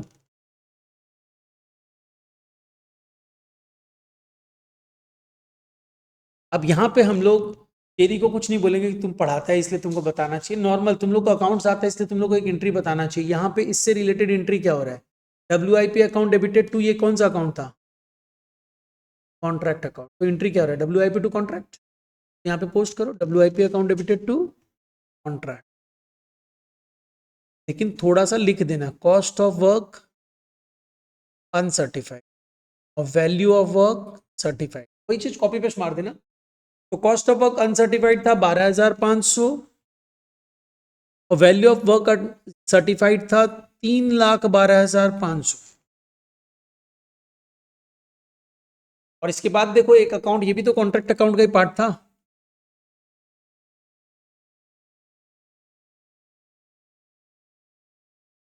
सेकंड पार्ट उसके, तो यहाँ पे contract account debited to WIP हुआ, तो बाय कॉन्ट्रैक्ट अकाउंट। ये क्या था, प्रॉफिट केप्ट एज रिजर्व। कितना अमाउंट है? 16,250। मतलब तुम चाहे तो ये अकाउंट नहीं बना के तुम ये दोनों पार्ट को ऐड करके इसको माइनस कर सकता, तो जो बचेगा वो डब्ल्यूआईपी का बैलेंस होगा। By balance carried down 3,08,700। ये अकाउंट कभी कभी बनाने बोलता है, तो देखो शायद हम ऊपर में लिखवाया था कि डब्ल्यूआईपी अकाउंट बनाना।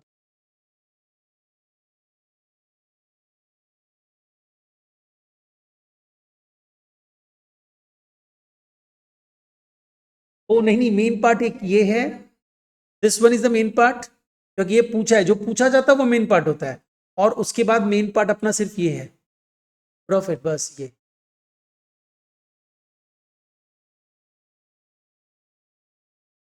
और ये लेकिन सब वर्किंग की तरह में होगा। हाँ, ये पूरा वर्किंग की तरह ही हुआ है। वैसे कॉस्टिंग ना, कॉस्टिंग में फॉर्मेट स्पेसिफाइड नहीं है, नॉर्मली देखा जाए तो वर्किंग की तरह ही बनता है सर। लोगों को ये बात हम सेकंड सेमेस्टर में भी बोला होगा कहीं ना कहीं।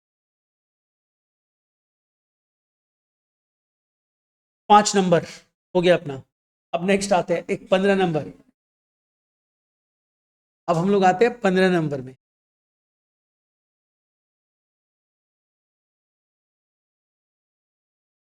15 वाला कंफ्यूजिंग कम इसमें नहीं, ये तुम ना समझा है, ये वहां पे करना ही पड़ेगा, निकालना ही पड़ेगा। हाँ हाँ, बस बस बस। क्या क्या? नंबर 12, 15 नंबर की। चलो स्टार्ट करते हैं। इसमें करने क्या बोला है देख, इसमें हम लोगों को बोला है कॉन्ट्रैक्ट अकाउंट बना दो, बस इतना ही बोला है।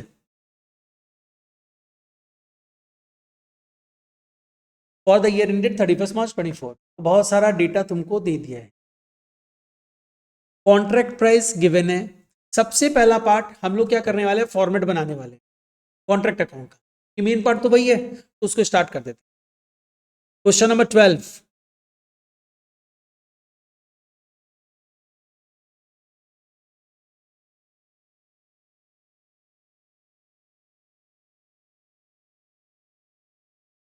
Contract account.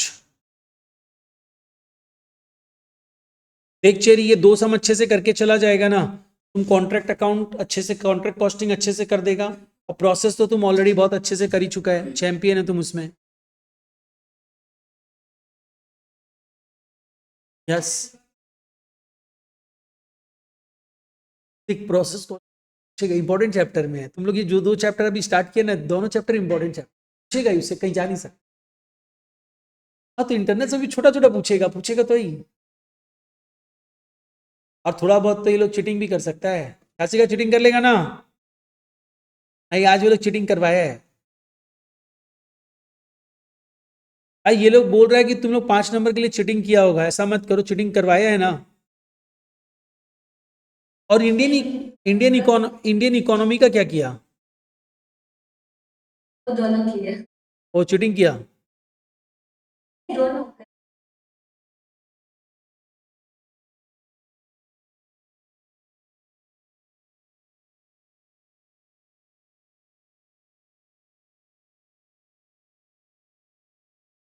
In the books of, इसके बुक में बना रहे हैं देखो।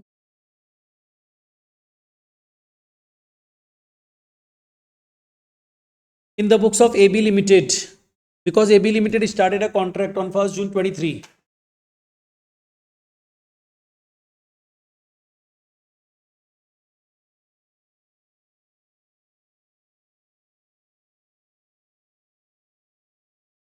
Contract account for the year ended, क्या हम सही लिख रहे हैं? फॉर द ईयर एंडेड, हम देख के बता। तुमको कंप्लीट करना है 31 मार्च 24 को। कॉन्ट्रैक्ट स्टार्ट हुआ है 1 जून 23 को। क्या पूरा 12 महीना कंप्लीट होगा? कितना पीरियड कंप्लीट होगा? 10 मंथ्स। ईयर एंडेड नहीं लिख सकते हैं लोग, यहाँ पे क्या लिखेंगे? फॉर 10 मंथ्स एंडेड, एकदम नहीं तो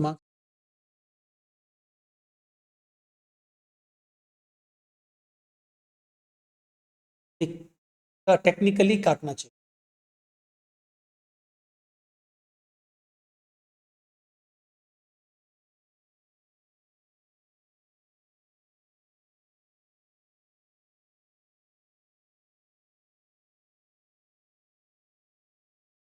अब हम लोग आते हैं अकाउंट बनाना चाहते हैं। एकदम डेप्रिसिएशन 10 मंथ्स का कैलकुलेट होगा। हाँ हाँ, वो तो दिया हुआ रहेगा, वो तो पूरा दिया हुआ है, तो कोई दिक्कत नहीं है उसमें। अगर मंथली वेजेस दे देता तो 10 मंथ्स का लेना पड़ता।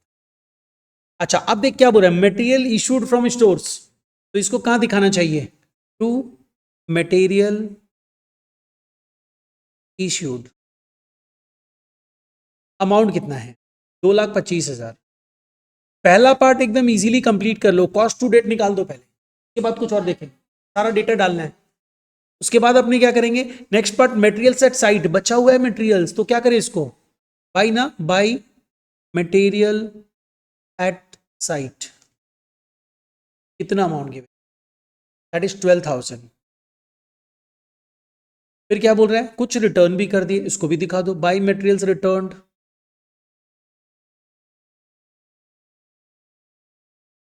4,000। Next, material lost in accident और इंश्योरेंस क्लेम कितने का मिला, 10,000 का। तो हम लोग यहां पे सिंपली क्या दिखा देंगे, बाई मटेरियल लॉस्ट, ये पूरा कॉस्ट हटेगा, यहाँ पे पीएल में ट्रांसफर नहीं हो रहा है। ये क्यों, रीजन बताता है, देख एक्चुअली में मटेरियल लॉस्ट कितने का हुआ, 16,000 का, 10,000 रुपया क्लेम मिल गया, तेरा लॉस तो 6,000 का ही हो रहा है, तो वो 6,000 पीएल में जाएगा। तो इतना झमेला यहाँ पे थोड़ी करना है, यहाँ पे पूरा कॉस्ट हटा दो, यहाँ पे पूरा कॉस्ट हम लोग हटा दिए, कितना, 16,000। नेक्स्ट, इंश्योरेंस क्लेम से तब मेरे को कोई लेना देना ही नहीं है, क्योंकि इंश्योरेंस क्लेम तो लॉस कितना हुआ वो पता करना है ना, तो लॉस मेरा 6,000 का हुआ, तो बैलेंस शीट में काम लगेगा, जब बैलेंस शीट सिखाएगा तब बता देगा। अभी आ जाओ, इसके बाद क्या करना है, वेजेस कितना पेड किया तूने, 1,49,000 and this one is outstanding, तो हम लोग क्या करेंगे, टू वेजेस, नहीं पहले तो अंदर में दिखा दे, उसमें ऐड कर दे outstanding, 1,52,000।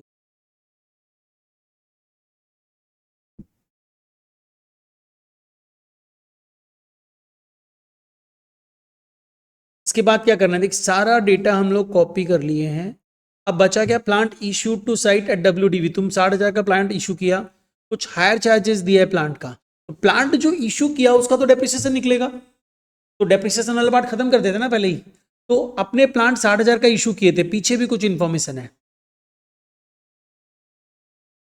Opening balance of plant damaged in accident, कुछ ओपनिंग बैलेंस ऑफ प्लांट था वो 12,000 का था, वो डैमेज हो गया, कब डैमेज हुआ नहीं पता, तो यहाँ पे अज्यूम करना पड़ेगा, अपने मान ले अज्यूम कि बिगनिंग में ही हो गया, या मान ले एंड में जाके हुआ, तो क्या माने, ओपनिंग, तो हाँ हाँ, फिर तो इसको, ये तो ओपनिंग बैलेंस ऑफ प्लांट है, तुम ये प्लांट इशू किया है, ध्यान दे, मतलब ये प्लांट हम लोग पहले से ओपनिंग में था, लेकिन प्लांट कॉन्ट्रैक्ट तो स्टार्ट किया है ना, तो पहले से तो ओपनिंग बैलेंस होगा नहीं, इसी में से लेंगे 60,000, कॉन्ट्रैक्ट अगर पहले से चलता रहता ना तो ये ओपनिंग बैलेंस कैरी ओवर होता, बट यहाँ तो ऐसा है नहीं, हम 60,000 का इशू किए, उसमें से बोल रहा ओपनिंग में जो 60,000 का तुम इशू किया उसमें से 12,000 का क्या हुआ, डैमेज हो गया, तो डैमेज हो गया, कब डैमेज हुआ, तुम मान ले बिगिनिंग में, स्टार्टिंग में डैमेज हो गया, इस पर डेप्रिसिएशन चार्ज ही नहीं होगा, और अगर तुम मानता एंड में डैमेज हुआ तो इस पर भी डेप्रिसिएशन चार्ज होगा, तो बिगनिंग मान ले कि एंड मान ले, बिगनिंग, तो डैमेज्ड, ये सब अजम्पशन लिखना पड़ेगा, डैमेज्ड इन बिगनिंग, ठीक है, तो इसका मतलब डेप्रिसिएशन कितना होना चाहिए, इस पे तो डेप्रिसिएशन निकलना ही नहीं है, तो डेप्रिसिएशन एकदम सिंपल हो गया यहाँ पे, और वो सिंपल क्या हो गया, 60,000 माइनस 12,000, इसका कितना परसेंट, 20%, 20% के बगल में पर एनम लिखा है, हम लोग को कितने पीरियड का लेना है, 10 महीना, इंटू 10 डिवाइडेड बाई 12, 8,000, चेक कर लो राइट है ना, ये वर्किंग का पार्ट है, डेप्रिसिएशन अलग से दिखाओगे, ये अजम्पशन लिखना पड़ेगा, नहीं तो मार्क्स कट जाएगा।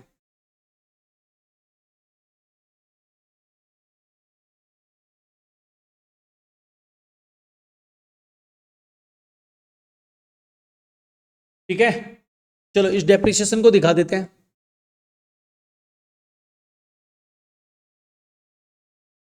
कर दे भाई, 8,000 रुपए का डेप्रिसिएशन है, तो यहाँ पे दिखा देते, to depreciation on plant 8,000। Next अब क्या करना है, प्लांट वाला कहानी खत्म, कुछ हायर चार्जेस पे किए प्लांट का, तो नॉर्मल खर्चा है, दिखा देते हैं, to hire charges, amount is 77,000 ना, फिर उसके बाद सुपरविजन एक्सपेंसेस भी कंसीडर करेंगे, जितना खर्चा है सारा लेते जाओ, टू सुपरविजन एक्सपेंसेस अमाउंट 27,000, अगर सपोज कर ले तुमको बोल दिया कि ये सिर्फ टू, तो स्पेसिफाई करेगा, जो खर्चा होगा वो स्पेसिफाइड करेगा कि 2/3 ही लेना है सुपरविजन, 2/3 ही लेते हैं, कॉस्ट अकाउंटिंग वाला पार्ट है, तो उसमें चला जा बैक टू सेकंड सेमेस्टर, क्या बोला था कॉस्ट अकाउंटिंग में क्या नहीं लेते, ये हम लोग प्रोसेस कॉस्टिंग करते समय भी discuss, purely financial nature, discount receive, dividend receive, ये सब नहीं लेंगे। सुपरविजन एक्सपेंसेस, इसके अलावा अनसर्टिफाइड वर्क इन प्रोग्रेस अभी छोड़ दो, काम नहीं है। फिर उसके बाद शेयर्स ऑफ अदर एक्सपेंसेस, मतलब जो अदर एक्सपेंसेस इंकर हुआ, मेरा और भी तो बहुत सारा जगह है, वहां सब जगह कॉन्ट्रैक्ट चल रहा था, तो वहां पे एक पार्ट यहाँ पे हिस्सा आता है, तो उसको कंसीडर कर लो। Share of other expenses to share of other expenses that is ₹11,000। इसके बाद सेल ऑफ अनयूज्ड मटेरियल, कुछ मटेरियल्स हम लोग बेच दिए, तो 20,000 का था। अच्छा एक पार्ट और दिया है, तुम लोग बोलेगा 90% of the work certified, value of work certified, ये सब तो बात का बात है, हम लोग तो खर्चा ले रहे हैं। हम लोग कुछ अनयूज्ड मटेरियल बेच दिए जिसका कॉस्टिंग कितना था, बेचे कितना में, 4,000 का नुकसान हुआ, बट मटेरियल्स तो पूरा 20,000 का ही गया ना। तो हम लोग यहाँ पे ऑपोजिट में क्या डालेंगे, by sale of unused material, cost ही दिखाएंगे, ध्यान रखना पूरा कॉस्ट ही दिखाना है 20,000। हम लोग बोलेगा 4,000 का नुकसान, वो बैलेंस शीट में दिखाएंगे। अब आ जाओ इसके बाद और क्या करना है, कंप्लीट हो चुका है सब। हम लोगों को एक पार्ट इजीली अब मिल जाएगा, पहला स्टेप कंप्लीट है। पहला स्टेप से क्या मिलेगा, by cost to date carried down,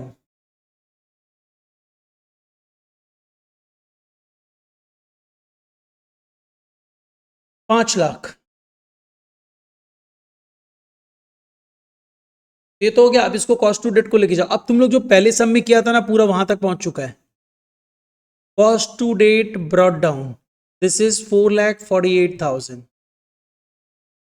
जिसमें बाई WIP कैरिड डाउन क्या क्या लेंगे, एक लेंगे कॉस्ट ऑफ वर्क अनसर्टिफाइड, दिया हुआ देख, वैल्यू ऑफ वर्क सर्टिफाइड, ये भी दिया हुआ है। Cost of work uncertified is this one, uncertified work in progress is 35,000, इसको कंसीडर कर लेते हैं 35,000, और value of work certified is 5,50,000। 90% मिला, मतलब 10% रिटेंशन है। अच्छा अभी तो यहां पे दिखा देते 5,50,000 है ना ये, जैसे पिछले सब में कैश रिसीव दिया था, वर्क सर्टिफाइड निकालना था, यहां पे वर्क सर्टिफाइड दिया, कैश रिसीव निकालना, तो ये आ जाएगा मेरा नॉशनल प्रॉफिट।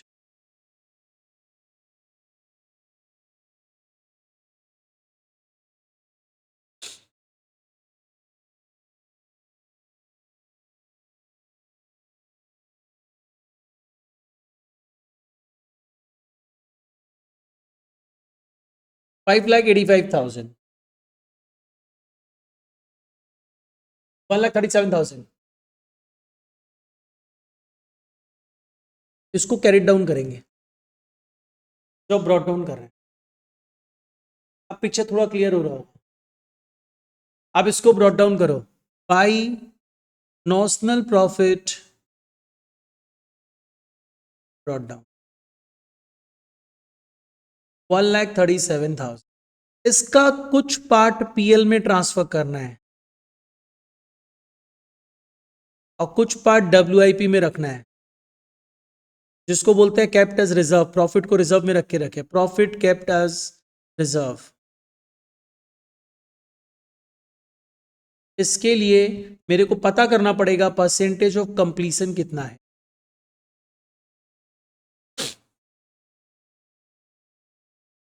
इतना करके छोड़ दे रहे हैं, अब जो आएगा डेटा पुट कर देंगे।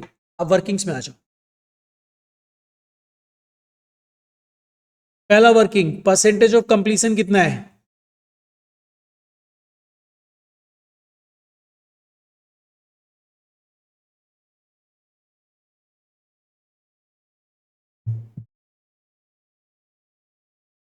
परसेंटेज ऑफ कंप्लीशन के लिए मेरे को चाहिए क्या, work certified divided by contract price into 100।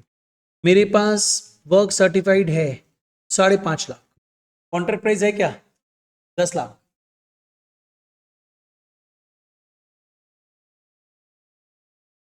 55%।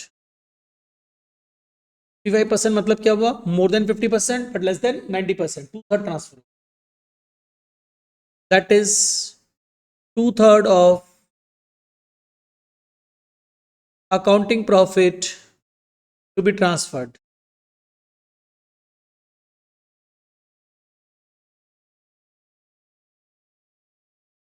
to PL.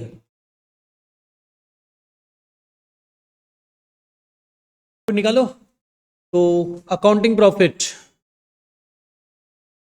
Notional profit into cash received divided by work certified. अब लेकिन अब तो तुम लोग समझ चुका, तो थोड़ा सा स्मार्टली बिहेव करो। कितना कैश मिला? 90% ना। तो हम लोग यहाँ पे नहीं लिख सकते ऐसा कि ये cash receive by work certified करने की जगह 90% कर दे? वो भी कर सकते हैं ना? नहीं कर सकते हैं? अच्छा, फॉर्मूला अप्लाई कर। कैश रिसीव दिया हुआ है, advance from contractee 90% of the work certified. तो 90% of the work certified is 5.5 lakh. तो कितना कैश मिला? 90% मिला। मतलब कितना मिला? 4,95,000। और वर्क सर्टिफाइड कितना है? 5,50,000। और नॉशनल प्रॉफिट कितना था? 1,37,000।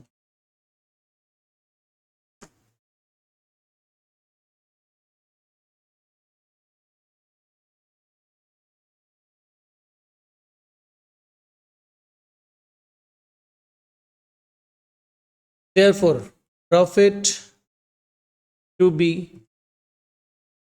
इसका 2/3,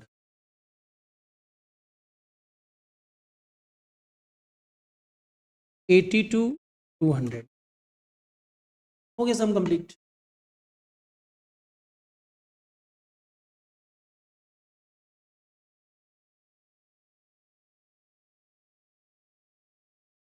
एटी टू 200 PL वाला पार्ट में लिख देंगे 80 to 200 एंड WIP में बैलेंसिंग पी का डाल देंगे 54,800। बस हो गया कॉन्ट्रैक्ट।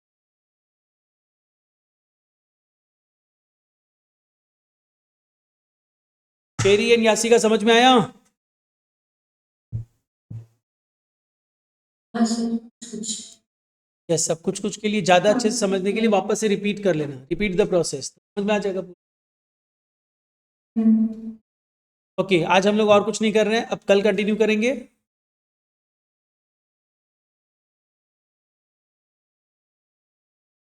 वर्क दे दे, अच्छा रहेगा ना। चलो एक होमवर्क ले लो।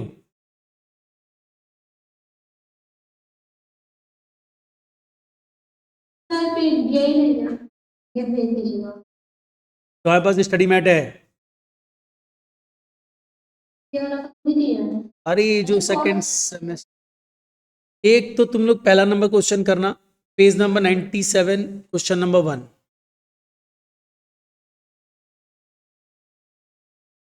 बट जब तक परसेंटेज ऑफ कंप्लीशन के ऊपर डिपेंड करता है, अगर 90% से ज्यादा होगा तो ये जैसे तुम लोग पहला क्वेश्चन किया ना वैसा क्वेश्चन किया, छोटा सा पार्ट है। और एक क्वेश्चन तुम लोग थोड़ा सा डिटेल वाला भी कर लेना, दिस वन थोड़ा इजी टाइप ही देता है जिसमें कुछ ज्यादा वो।